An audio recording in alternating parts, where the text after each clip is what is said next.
السلام علیکم ورحمۃ اللہ تعالی وبرکاتہ۔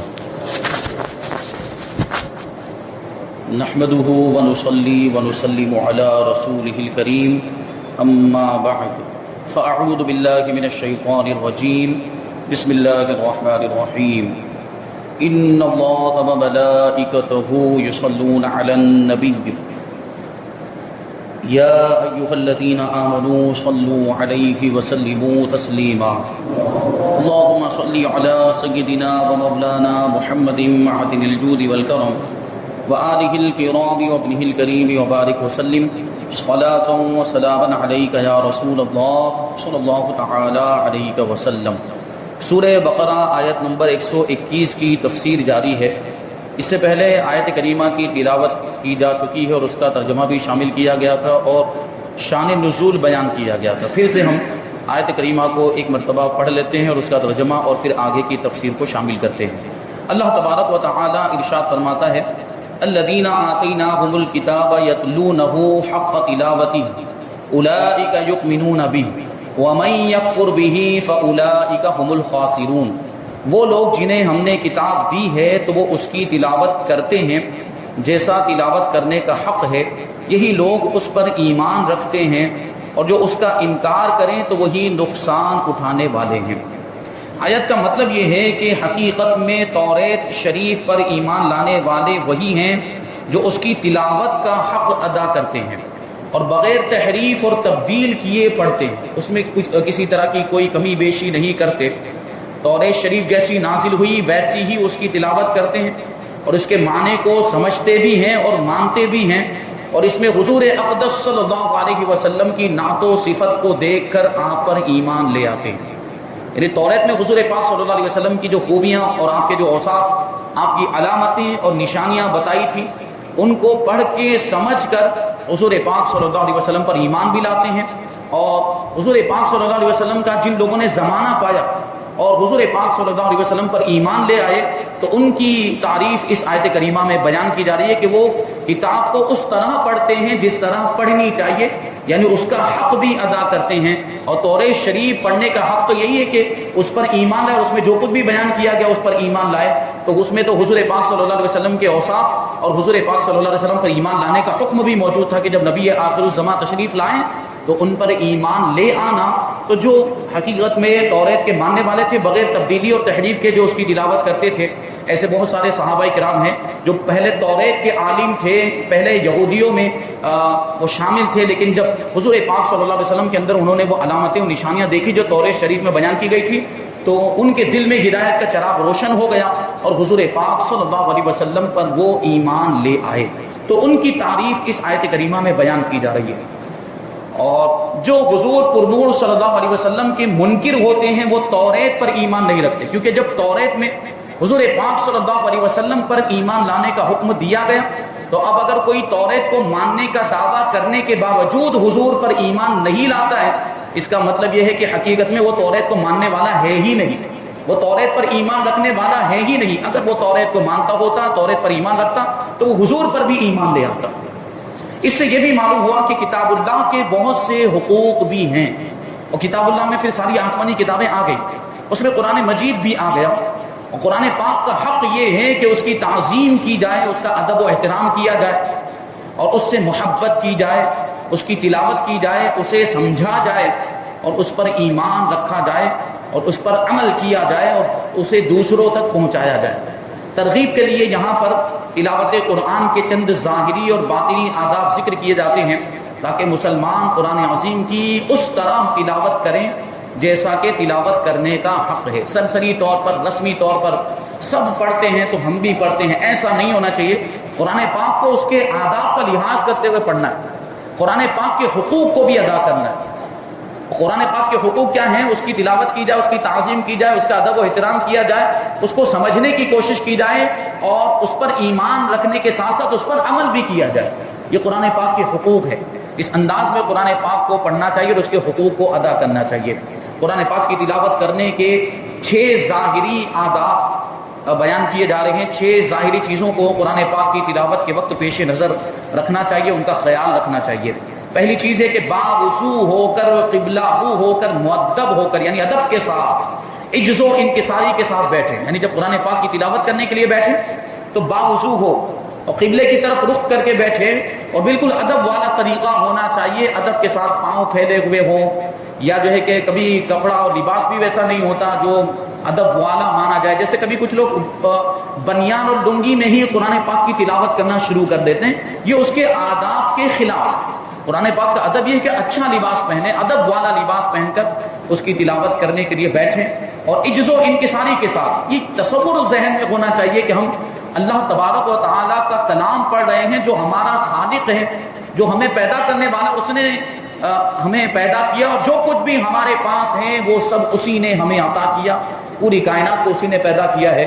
یہ تصور جب ذہن میں ہوگا تو عاجزی اور انکساری والی کیفیت پیدا ہوگی۔ دوسرے نمبر پر ہے آہستہ پڑھیں۔ آہستہ کا مطلب وہ آواز والا آہستہ نہیں، بلکہ رفتار والا آہستہ۔ رفتار میں آہستہ قرآن پاک کی تلاوت کرے اور اس کے معانی میں غور و فکر کرے۔ قرآن پاک کے اندر کیا بیان کیا گیا ہے اس میں غور و فکر کرے۔ اور یہ کیسے ہوگا؟ جو عربی جاننے والا ہوگا وہ کر سکے گا اس کے معنی میں غور و فکر، اور جس کو عربی نہیں آتی اس کو ترجمہ پڑھنا پڑے گا۔ ترجمہ پڑھے یا علماء کرام سے سنے۔ یہ تفسیر کا جو پروگرام ہم رکھتے ہیں اس کا ایک بنیادی مقصد یہی ہے کہ ہمیں پتہ چلے، ہماری سمجھ میں آئے کہ قرآن پاک کے اندر اللہ تبارک و تعالیٰ نے کیا ارشاد فرمایا اور ہمیں کن چیزوں کا حکم دیا ہے، کن چیزوں سے روکا ہے۔ تو اس طرح اس کے معنی میں غور و فکر کیا جائے، اور تلاوت قرآن کرنے میں جلد بازی سے کام نہ لے، آہستہ آہستہ انداز میں قرآن پاک کی تلاوت کرے۔ تیسرا ادب، دوران تلاوت رونا بھی چاہیے، آنکھوں سے آنسو نکلنے چاہیے، اور اگر رونا نہ آئے تو رونے جیسی شکل بنائے، کیونکہ یہ اللہ تبارک و تعالیٰ کا عظمت والا کلام ہے، تو اس کی تلاوت کے وقت کیفیت بھی ویسی ہونی چاہیے۔ یعنی بندہ اپنے خالق کو یاد کرے، اپنے رب کو یاد کرے، اور یہ سوچے کہ ساری نعمتیں اسی نے عطا کی ہیں، اور وہی پروردگار رحمان بھی ہے، رحیم بھی ہے، اور اللہ تبارک و تعالیٰ قہار بھی ہے، جبار بھی ہے۔ یعنی اپنے فرما برداروں پر تو رحم فرماتا ہے، اپنے محبوب بندوں پر، پسندیدہ بندوں پر رحم فرماتا ہے، لیکن جو نافرمان ہوتے ہیں، جو گنہگار ہوتے ہیں، وہ عذاب کے حقدار ہوتے ہیں، ان پر عذاب بھی نازل فرماتا ہے۔ تو یہ دونوں کیفیتیں ہونی چاہیے، امید کی بھی کیفیت ہونی چاہیے اور خوف کی بھی کیفیت ہونی چاہیے۔ اللہ کی رحمت کی امید بھی رکھیں اور اس کے عذاب سے ڈرنے والی کیفیت بھی اپنے دل کے اندر پیدا کرے، تو یہ خود بخود یہ رونے والی کیفیت پیدا ہوگی، آنسو نکلیں گے۔ چوتھے نمبر پر کہ ہر آیت کی تلاوت کا حق بجا لائے۔ تلاوت کا حق بجا لانے کا مطلب یہ کہ صحیح انداز میں اس کی تلاوت کرے، صحیح تلفظ کے ساتھ، صحیح مخرج کی ادائیگی کے ساتھ قرآن پاک کی تلاوت کرے۔ اور پانچویں نمبر پر ہے کہ اگر قراءت سے ریاکاری کا اندیشہ ہو، دکھاوے کا اندیشہ ہو، یا کسی کی نماز میں خلل پڑتا ہو تو پھر آہستہ آہستہ تلاوت کرے۔ اب یہاں جو آہستہ ہے وہ آواز والا آہستہ ہے، یعنی اگر بلند آواز سے پڑھیں گے تو ایسا ہوگا کہ ریاکاری پیدا ہو جائے گی، دکھاوے کی کیفیت پیدا ہو جائے گی، اور یہ جذبہ آ جائے گا کہ لوگ مجھے سنیں گے اور دیکھیں گے کہ دیکھو قرآن پاک کی تلاوت کر رہا ہے۔ تو اگر اس طرح کا جذبہ پیدا ہو رہا ہے تو پھر آہستہ تلاوت کریں۔ یا وہاں پر کوئی نمازی نماز پڑھ رہا ہے، جیسے عام طور پر قرآن پاک کی تلاوت کہاں پر کی جاتی ہے؟ مسجد کے اندر کی جاتی ہے، تو مسجد کے اندر اگر تلاوت کریں اور ایسی صورت میں اگر بلند آواز سے تلاوت کریں گے، وہاں کوئی نمازی نماز پڑھ رہا ہوگا تو اس کی نماز میں کیا ہوگا؟ خلل واقع ہوگا، اس کو ڈسٹرب ہوگا، تو ایسی صورت میں آہستہ تلاوت کی جائے گی۔ چھٹا ادب، جہاں تک ممکن ہو قرآن پاک کو خوش الحانی کے ساتھ پڑھا جائے، یعنی اچھی آواز بنانے کی کوشش کی جائے۔ اگر آواز اچھی نہیں بھی ہے تو اچھی آواز بنانے کی کوشش کریں اور اسی انداز میں پڑھیں، اور خاص طور پر ایسی صورت میں کہ جب دوسرے لوگ سن رہے ہوں، وہاں تو آواز کو اور اچھا بنانے کی ضرورت ہے، اچھے لہجے میں اور اچھے انداز میں پڑھنے کی ضرورت ہے، تاکہ سننے والوں کو بھی اچھا لگے، سننے والوں کو ایسا نہیں اکتاہٹ محسوس نہیں ہونی چاہیے، ایسا انداز ہو جس کی وجہ سے ان کو کنٹالا آنے لگ جائے، تو یہ کیفیت نہیں ہونی چاہیے۔ اب قرآن یہ تو ظاہری آداب بتائیں، اب 6 آداب جو باطنی آداب ہیں، ان 6 چیزوں کا لحاظ بھی رکھنا چاہیے اور ان کا بھی خیال رکھنا چاہیے۔ نمبر 1، قرآن پاک کی عظمت دل میں بٹھائے، یعنی یہ سوچے کہ یہ بڑا عظیم کلام ہے، بڑا ہی عظمت والا کلام ہے، اللہ تبارک و تعالیٰ کا کلام ہے، یہ تصور کرتے ہوئے قرآن پاک کی تلاوت کرے۔ دوسرے نمبر پر ہے قرآن مجید پڑھنے سے پہلے اللہ تبارک و تعالیٰ کی عظمت دل میں بٹھائے اور خیال کرے کہ یہ کس عظیم ذات کا کلام ہے، یہ میرے پروردگار کا کلام ہے، یہ میرے پیدا کرنے والے کا کلام ہے۔ اور میں کس بھیکاری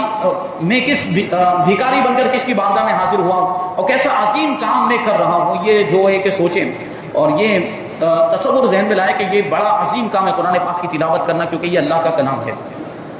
نمبر 3، قرآن کریم کی تلاوت کرتے وقت دل کو حاضر رکھے، یعنی دل لگا کر قرآن پاک کی تلاوت کرے، ادھر ادھر خیال نہ کرے اور برے خیالات سے دل کو آلودہ نہ کرے. اور جو بے خیالی میں پہلے پڑھ چکا ہے اثر نو توجہ سے اس کو پھر سے پڑھے. یعنی کبھی ایسا بھی ہوتا ہے کہ قرآن پاک پڑھنے کے لیے بیٹھ تو گئے لیکن ذہن میں دوسرے خیالات آ رہے ہیں، اس پر توجہ ہی نہیں، قرآن پاک کی تلاوت پر توجہ ہی نہیں، دل لگا کے نہیں پڑھ رہا. دل میں تو وسوسے آ رہے ہیں، برے خیالات آ رہے ہیں، یا دنیا کے معاملات دماغ کے اندر گھوم رہے ہیں، دکان کا حساب و کتاب چل رہا ہے، کاروبار چل رہا ہے، یا بازار کے معاملات ہیں، یا کوئی ضرورت کا کام ہے وہ بار بار ذہن میں آ رہا ہے. تو یہ ساری چیزیں نہیں ہونی چاہیے، فارغ ہو کر بیٹھیں، دل لگا کر قرآن پاک کی تلاوت کریں. نمبر 4، ہر حکم کے معنی میں غور و فکر کریں. اگر سمجھ میں نہ آئے تو اسے بار بار پڑھیں، اور اگر کسی آیت کے پڑھنے سے لذت محسوس ہو، لطف آنے لگ جائے تو اسے پھر پڑھے. کہ یہ دوبارہ پڑھنا زیادہ تلاوت کرنے سے بہتر ہے، کیونکہ لطف آنے لگ گیا، اب لذت آنے لگ گئی اور سرور محسوس ہونے لگ گیا، تو اس آیت کریمہ کی پھر سے تلاوت کرنی چاہیے تاکہ اس کیفیت میں اور اضافہ ہو، لذت والی کیفیت اور لطف والی کیفیت یہ اور بڑھے، تو اس آیت کریمہ کو پھر سے پڑھنا چاہیے.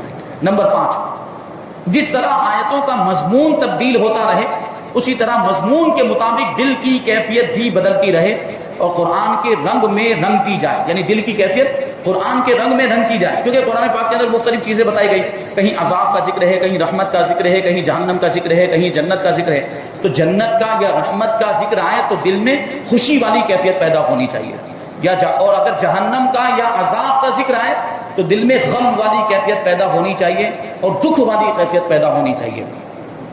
نمبر 6، قرآن مجید کی تلاوت اس طرح کرے کہ گویا یہ قرآن اللہ تبارک و تعالیٰ کی بارگاہ سے سن رہا ہے، اور خیال کرے کہ ابھی اس ذات کی جانب سے سن رہا ہوں. یہ کیفیت پیدا کرنے کی کوشش کرے. آیت نمبر 122 میں اللہ تبارک و تعالیٰ ارشاد فرماتا ہے، یا بنی اسرائیل اذکروا نعمتی التی انعمت علیکم وانی فضلتکم علی العالمین. اے یعقوب کی اولاد، میرا احسان یاد کرو جو میں نے تم پر کیا اور وہ جو میں نے اس زمانے کے سب لوگوں پر تمہیں فضیلت عطا فرمائی. تو اس طرح کی ایک آیت کریمہ، اسی طرح کی آیت کریمہ پہلے بھی گزری. یہاں سے ایک بار پھر بنی اسرائیل کو نعمتیں یاد دلائی جا رہی ہیں تاکہ ان پر قائم کی گئی حجت مزید مضبوط ہو جائے. تو اس آیت سے دو مسئلے معلوم ہیں. ان پر جو حجت قائم کی گئی اس کا کیا مطلب ہوا؟ مطلب یہ ہوا کہ اللہ تبارک و تعالیٰ نے بنی اسرائیل کو نعمتیں عطا کی تو ان کو نعمتوں کا شکریہ ادا کرنا چاہیے تھا، انبیاء کرام پر ایمان لانا چاہیے تھا، انبیاء کرام کی فرما برداری کرنی چاہیے تھی، لیکن اس کے باوجود انہوں نے اللہ تبارک و تعالیٰ کے حکم کو نہیں مانا اور انبیاء کرام کا انکار کیا، بلکہ انبیاء کرام کو قتل تک کر دیا. ان لوگوں نے بعض انبیاء کرام کو انہوں نے قتل کیا اور انبیاء کرام کے ساتھ کفر کیا. تو اس سے دو مسئلے معلوم ہوئے کہ دیکھیں یہاں پر بنی اسرائیل کو اولاد یعقوب، بنی اسرائیل کا مطلب ہی ہوتا ہے یعقوب کی اولاد، تو حضرت یعقوب علیہ السلام کی طرف نسبت کرتے ہوئے ان کو پکارا جا رہا ہے. جو اللہ کے جلیل القدر پیغمبر ہیں، اللہ کے نبی حضرت یعقوب علیہ السلام، حضرت اسحاق کے بیٹے، اور حضرت اسحاق جو ہے وہ حضرت ابراہیم علیہ السلام کے بیٹے ہیں. تو فرماتے ہیں کہ نبی کی اولاد ہونا یہ باعث عزت ہے، عزت والی بات ہے. ظاہر سی بات ہے نبی کی اولاد، ابھی دنیا کے اعتبار سے کسی بڑے مرتبے والے کی اگر کوئی اولاد ہو تو دنیا کے اعتبار سے اس کی کتنی عزت ہوتی ہے. تو اگر کوئی نبی کی اولاد ہو تو یہ کتنی بڑی عزت والی بات ہو، یہ کتنی بڑی شرافت والی بات ہے. اس کا خاندان کتنا اونچا کہا جائے گا جو نبی کی اولاد میں سے ہو. تو حضرت یعقوب علیہ السلام کی طرف ان کی نسبت کی گئی، اور یہ اس سے ثابت ہوا کہ نبی کی اولاد ہونا باعث عزت اور اللہ کی رحمت ہے. دوسری بات یہ معلوم ہوئی کہ اللہ تعالیٰ کی نعمتوں کا چرچا کرنا، ذکر کرنا، یہ شکر ہی کی ایک قسم ہے. اللہ نے جو نعمتیں عطا کی ہو اس کو یاد کرنا، اس کا چرچا کرنا، لوگوں کے سامنے اس کو ظاہر کرنا، یہ اللہ تبارک و تعالیٰ کا شکر ادا کرنے کا ایک طریقہ ہے. جیسے کہ یہاں پر جو فرمایا گیا، کیا فرمایا کہ اے بنی اسرائیل، اے یعقوب علیہ السلام کی اولاد، میرا وہ احسان یاد کرو جو میں نے تم پر کیا. یعنی جو نعمتیں تم کو عطا کی گئی اس کو یاد کرو، اس کا چرچا کرو، اس کا ذکر کرو. اب یہاں سے ہم غور کریں تو حضور پاک صلی اللہ علیہ وسلم کی ولادت مبارک کا جو ہم تذکرہ کرتے ہیں، حضور پاک صلی اللہ علیہ وسلم کا میلاد ہم مناتے ہیں اور اس میں حضور پاک صلی اللہ علیہ وسلم کی ولادت کے واقعات ذکر کیے جاتے ہیں، حضور کی نعتیں پڑھی جاتی ہیں، اور حضور پاک صلی اللہ علیہ وسلم کی سیرت بیان کی جاتی ہے، قرآن خوانی ہوتی ہے، تلاوت ہوتی ہے، اور درود شریف وغیرہ پڑھا جاتا ہے میلاد شریف کی محفل کے اندر، اور جلوس بھی ہم جو نبی پاک صلی اللہ علیہ وسلم کے میلاد کے نام پر نکالتے ہیں تو اس میں بھی یہ ساری چیزیں ہوتی ہیں، نعت پڑھی جاتی ہے، حضور پاک صلی اللہ علیہ وسلم کی خوبیاں اور اوصاف بیان کیے جاتے ہیں۔ تو حضور پاک صلی اللہ علیہ وسلم کی ولادت مبارک کا تذکرہ کرنا یا اس کی محفل منعقد کرنا اسی قسم میں داخل ہے، یعنی یہ بھی اللہ تبارک و تعالیٰ کی نعمت کا شکر ادا کرنا۔ اور یہ دیکھیں بنی اسرائیل کو جو نعمتیں ملی، جو اس سے پہلے ذکر ہوا، منہ و سلوہ ملا، ان کے لیے سمندر میں راستہ بنا دیا گیا، فرعون سے نجات دے دی گئی، وغیرہ وغیرہ جو نعمتیں ملی۔ اب سوچئے وہ نعمتیں اور حضور پاک صلی اللہ علیہ وسلم کی ولادت کی نعمت، دونوں کا مقابلہ کریں تو کون سی نعمت بڑی ہے؟ حضور پاک صلی اللہ علیہ وسلم کی ولادت یہ نعمت بڑی، بلکہ یہ تو سب سے بڑی نعمت ہے۔ حضور پاک صلی اللہ علیہ وسلم کا دنیا میں تشریف لانا یہ پوری دنیا والوں کے لیے سب سے بڑی نعمت ہے، کیونکہ حضور پاک صلی اللہ علیہ وسلم کے صدقے میں ہی تو یہ پوری کائنات وجود میں آئی۔ اگر حضور نہ ہوتے تو یہ دنیا نہیں ہوتی، یہ جہان ہی نہ ہوتا۔ امام کہتے ہیں کہ وہ جو نہ تھے تو کچھ نہ تھا، وہ جو نہ ہو تو کچھ نہ ہو، جان ہے وہ جہان کی، جان ہے تو جہان۔ یعنی حضور پاک صلی اللہ علیہ وسلم کے صدقے میں یہ دنیا بنی، اور حضور صلی اللہ علیہ وسلم تشریف فرما، اس لیے یہ دنیا قائم ہو، ورنہ کب سے فنا ہو جائے۔ تو حضور پاک صلی اللہ علیہ وسلم کا دنیا میں تشریف لانا یہ سب سے بڑی نعمت ہے، تو اس کا کتنا چرچا ہونا چاہیے، اس کا کتنا ذکر ہونا چاہیے، اور اس پر کس انداز میں خوشی کا اظہار ہونا چاہیے۔ اللہ کی نعمت پر ہمیں خوشی کا اظہار کرنا چاہیے، کیونکہ یہ بھی اللہ تبارک و تعالیٰ کا حکم ہے۔ اللہ تعالیٰ فرماتا ہے قل بفضل اللہ وبرحمتہ فبذلک فلیفرحوا، اے محبوب آپ فرما دیجئے کہ اللہ کے فضل پر اور اللہ کی رحمت پر، اسی پر انہیں خوشی کرنی چاہیے، اسی پر انہیں خوشی کا اظہار کرنا چاہیے، یعنی لوگوں کو۔ تو دیکھیے اللہ کے فضل پر اور اللہ کی رحمت پر خوشی کا اظہار کرنے کا حکم دیا جا رہا ہے، اور اللہ تبارک و تعالیٰ کا فضل اور اللہ تبارک و تعالیٰ کی رحمت، تو ساری رحمتوں میں اور ساری نعمتوں میں سب سے بڑی نعمت حضور پاک صلی اللہ علیہ وسلم کا دنیا میں تشریف لانا ہے۔ تو اسی وجہ سے ہم اس موقع پر خوشی کا اظہار کرتے ہیں، اور خوشی کے اظہار کے لیے جو بھی جائز طریقہ ہو شریعت کے مطابق وہ اپنایا جا سکتا ہے، جیسے جلوس نکالنا، محفل میلاد منعقد کرنا، نیاز کا اہتمام کرنا، حضور پاک صلی اللہ علیہ وسلم کے نام پر غریبوں کی مدد کرنا، بھوکوں کو کھانا کھلانا، جن کے پاس کپڑا نہیں ہے ان کو کپڑا پہنانا، اسی طرح روشنی کا انتظام کرنا، یہ بھی خوشی کے اظہار کا ایک طریقہ ہے، یہ بھی خوشی کے اظہار کا ایک طریقہ ہے۔ تو نعمتوں کا چرچا ہونا چاہیے، اور حضور پاک صلی اللہ علیہ وسلم کی ولادت کے موقع پر بھی جو خوشی کا اظہار کیا جاتا ہے وہ اسی قسم میں شامل ہے۔ آگے اللہ تبارک و تعالیٰ ارشاد فرماتا ہے کہ انی فضلتکم علی العالمین، کہ بے شک میں نے تمہیں اس زمانے کے سارے لوگوں پر فضیلت دی۔ بنی اسرائیل سے فرمایا جا رہا ہے، بنی اسرائیل اپنے زمانے میں تمام لوگوں سے افضل تھے۔ اس زمانے میں جتنے بھی لوگ پوری دنیا کے اندر آباد تھے، سب سے زیادہ فضیلت بنی اسرائیل کو حاصل تھی، کیونکہ یہ نبیوں کی اولاد تھی۔ یعقوب علیہ السلام کی اولاد دیکھیں آپ، یعقوب علیہ السلام نبیوں کی اولاد ہونے کی وجہ سے ان کو فضیلت حاصل تھی، اور ان میں صالحین اور نیک لوگ بھی بہت زیادہ تھے۔ اور بنی اسرائیل کا زمانہ بھی دیکھیں تو ہزاروں سال کا زمانہ ہے، تو کتنے تو انبیاء اکرام ہوئے اور کتنے صالحین ہوئے، اللہ کے ولی ہوئے اس میں، تو اس اعتبار سے بھی ان کو فضیلت حاصل تھی۔